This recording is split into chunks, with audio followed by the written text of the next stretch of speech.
Salut à tous, bienvenue sur Motorcycle. Aujourd'hui, on va inaugurer un tout nouveau format parce que s'il y a bien un truc qu'on aime autant que la bécane, c'est le cinéma. Du coup, on a décidé de vous parler de ce qui se passe quand on mélange les deux. Donc ça veut dire qu'on va prendre des films avec des motos dedans. Ces motos, on va les lister, on va les analyser, on va vous trouver des petites anecdotes aussi, et puis évidemment, on va parler un peu du film. Bref, bienvenue sur Popcorn Cycle. Alors les gars, vous êtes bien gentils, mais pour le nom, il va falloir trouver autre chose. Ah ouais, mais vous êtes qui?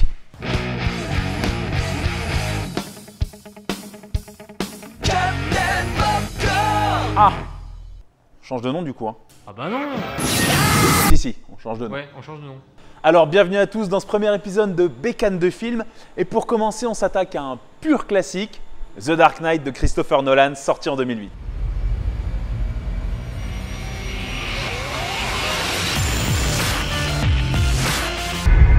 Deuxième volet de la trilogie de Nolan consacrée à Batman, The Dark Knight débarque 3 ans après Batman Begins, qui nous narrait les débuts du Chevalier Noir dans une ambiance plus sombre et réaliste que tous les films Batman sortis jusqu'à présent. Oui, on te voit Batman et Robin, mais avant de voir vraiment ce qui nous intéresse dans le film, c'est-à-dire les motos, on va essayer de vous expliquer pourquoi The Dark Knight est une œuvre majeure. Tu te sens vraiment de le faire?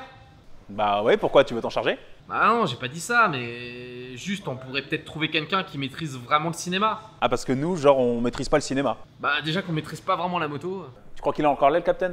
on l'appelle. Captain Popcorn? On m'a appelé? Oui, est-ce que ça vous dérangerait de nous expliquer pourquoi The Dark Knight est une œuvre majeure? Pourquoi donc The Dark Knight est une œuvre majeure? Voilà qui suppose déjà que ce soit le cas et que j'en sois convaincu de manière intime et personnelle. Et vous avez de la chance les gars, je le suis. Déjà, il faut savoir qu'à la base de la trilogie de Christopher Nolan sur Batman, Warner avait décidé de mener un reboot autour du personnage central de leur univers comics, Batman.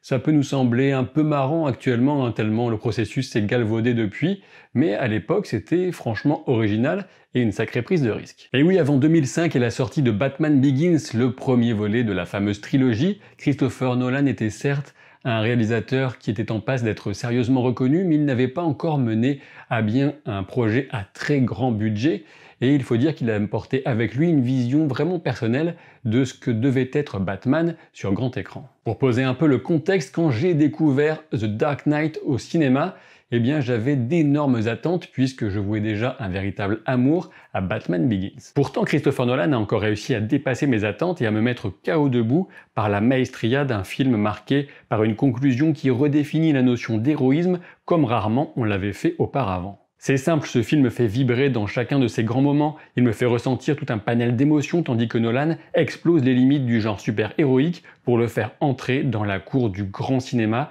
capable de divertir, tout en proposant une réflexion sociale et en assumant de véritables ambitions artistiques. Alors oui, peut-être que certains diront que ce film est pompeux, mais que voulez-vous, leur mauvais goût relève de leur droit le plus strict. De mon point de vue, The Dark Knight parvient à trouver ce point d'équilibre souvent insaisissable pour la plupart des films, entre une histoire bien construite, des thèmes profonds, un grand spectacle au service de la narration et des personnages tout bonnement fascinants. Dès qu'on parle de The Dark Knight, presque tout le monde pense au Joker de Heath Ledger et c'est largement justifié et mérité. La performance de Ledger le hisse au panthéon des grands acteurs. Tout le reste du casting est au top et la photographie est tirée au cordeau, comme toujours chez Christopher Nolan, avec son acolyte Wally Pfister. Le film nous propose des moments d'action denses, nerveux et traités avec un réalisme qui laisse d'autant plus admiratif quant au niveau d'excellence qu'a atteint Batman à ce moment de sa carrière. Je pense notamment à l'enlèvement à haut risque à Hong Kong, à la poursuite en Batmobile et en Batpod,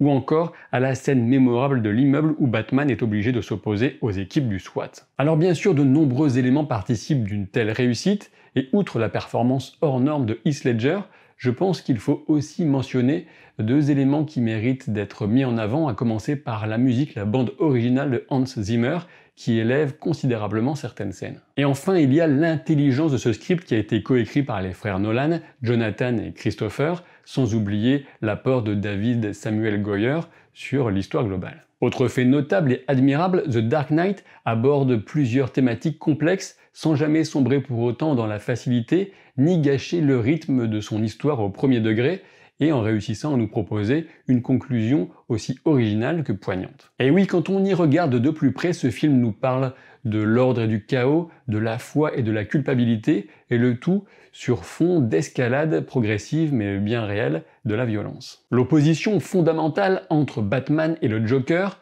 nous emmène dans un voyage au cœur de la nature humaine et nous amène à nous interroger sur notre vision de la société, de la vie en commun. Le Joker se présente comme un pur agent du chaos, mais en réalité, il est sans doute plus manipulateur encore que tous ceux qu'il dénonce comme étant au service d'un ordre factice. En effet, le Joker ne laisse rien au hasard, il enchaîne les plans machiavéliques tout en se conservant un atout dans la manche avec Harvey Dent. Il cherche à démontrer que la morale ne serait qu'une couche de vernis prête à fondre, comme le visage de Dent au contact des flammes d'un monde bien trop cruel pour se payer le luxe de la vertu. Entre l'expérience sociale des Ferry, le destin de Double Face et la décision finale de Bruce Wayne, il est difficile de déterminer qui de Batman ou du Joker l'a véritablement emporté.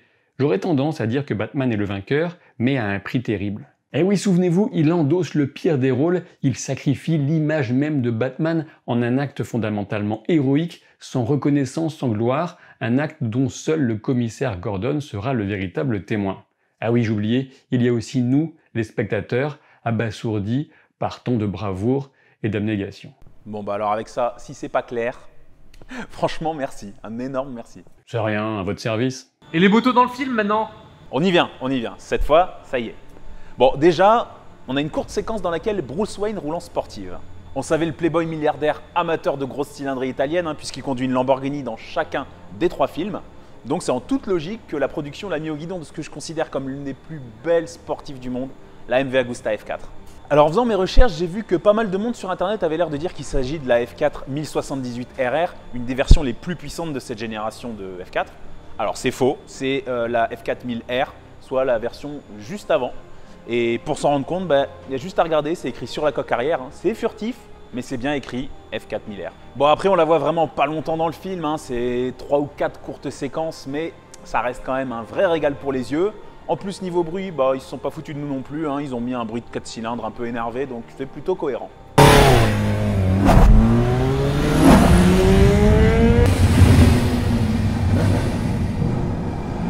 Évidemment, c'est pas elle, la star du film. Et je sais que vous l'attendez. On va parler du clou du spectacle, la Batpod. La Batpod, c'est un truc absolument incroyable. C'est une moto comme on n'en a jamais vu au cinéma. Et à l'origine de la Batpod, il y a la Batmobile. Et dans la trilogie Dark Knight, elle aussi, elle ressemble à aucune autre des Batmobiles qu'on avait pu voir avant. Et ça, c'est normal. C'est parce que Christopher Nolan l'a imaginé lui-même et il l'a imaginé avant tout le reste. Parce que c'est ça qui lui a servi à vendre son projet auprès des studios, sa vision d'un Batman ancré dans le réel. Alors de son propre aveu, elle est née du croisement entre une Lamborghini, un Hummer et un avion furtif. Créée avec l'aide de Nathan Crowley, le chef décorateur des 3 films, et Chris Corbould, un spécialiste des effets spéciaux, non seulement elle roule, mais en plus elle est capable de faire des trucs de dingue. Mémorable dans Batman Begins, celle qu'on surnomme aussi le Tumbler a un rôle tout aussi important dans The Dark Knight, jusqu'à ce qu'un tir de RPG lui cause des dommages critiques. Batman active alors l'éjection et tel un phénix renaissant de ses cendres, la Batpod émerge de la Batmobile. Alors dans le film, elle est censée être équipée d'un moteur dans chaque roue, ce qui lui procure un espèce de son à mi-chemin entre le vaisseau spatial et la voiture électrique. Pour le combat, il y a tout ce qu'il faut. 2 mitrailleuses, 2 canons, 2 grappins. Et en dynamique, elle aussi, elle est capable de trucs de dingue, comme s'abaisser, et elle a même les roues qui peuvent tourner sur elles-mêmes. Ouais, c'est des roues quoi. Non mais bien sûr, mais ce que je veux dire c'est qu'elles peuvent pivoter sur leur propre axe pour pouvoir aider la Batpod à réaliser des figures impossibles ou simplement à prendre des virages plus serrés. Dans la réalité, la Batpod elle est née alors même que Batman Begins était encore en tournage. Parce que l'idée d'un véhicule issu même de la Batmobile a germé finalement très tôt dans l'esprit de Nolan.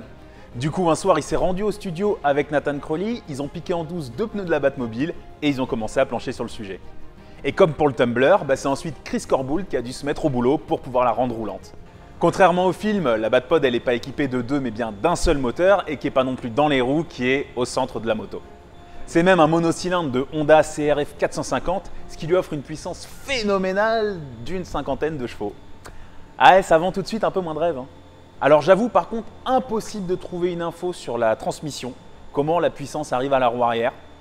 Moi, ma petite théorie, c'est que c'est un système de chaîne avec un pignon de renvoi, comme ce qu'on peut trouver sur les motos qui ont des bras oscillants très larges. Pour ce qui est des roues qui pivotent sur elles-mêmes, Faut pas déconner, ça on oublie, c'est du cinéma. Par contre, les pneus, normalement, c'est ce qu'on trouve à l'arrière des voitures qui font du dirt track. Alors quand on sait qu'un pneu de moto classique, un pneu arrière, c'est 180-190 mm de large et que là, on a deux gros boudins de 500 mm de large chacun, c'est-à-dire 50 cm² en plus, hein. Je vous laisse imaginer la maniabilité.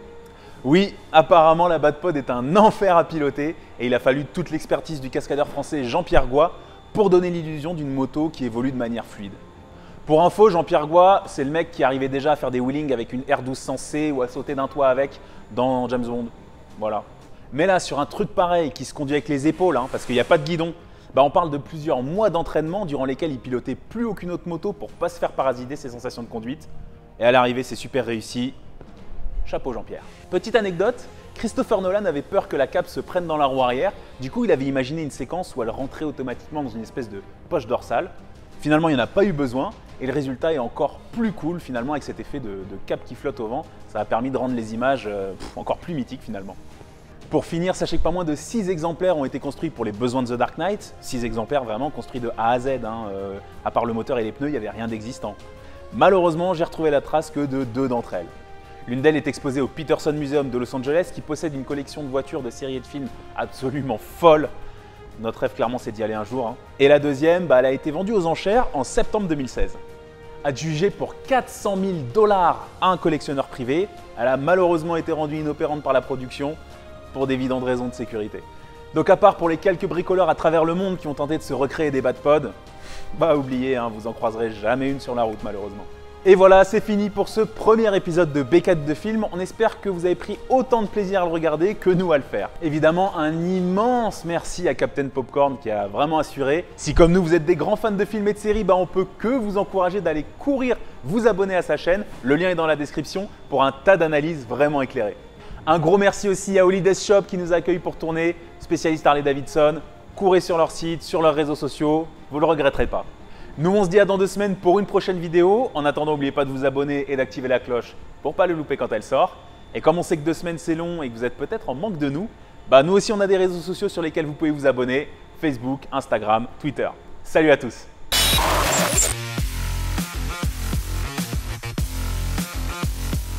Prise 3, deuxième. La fin. C'est bon? Ça tourne du coup? Allez, action. Ne clappe pas tout le temps. Tu bouffes de la péloche là, tu le sais? Salut à tous, bien voilà, je le savais.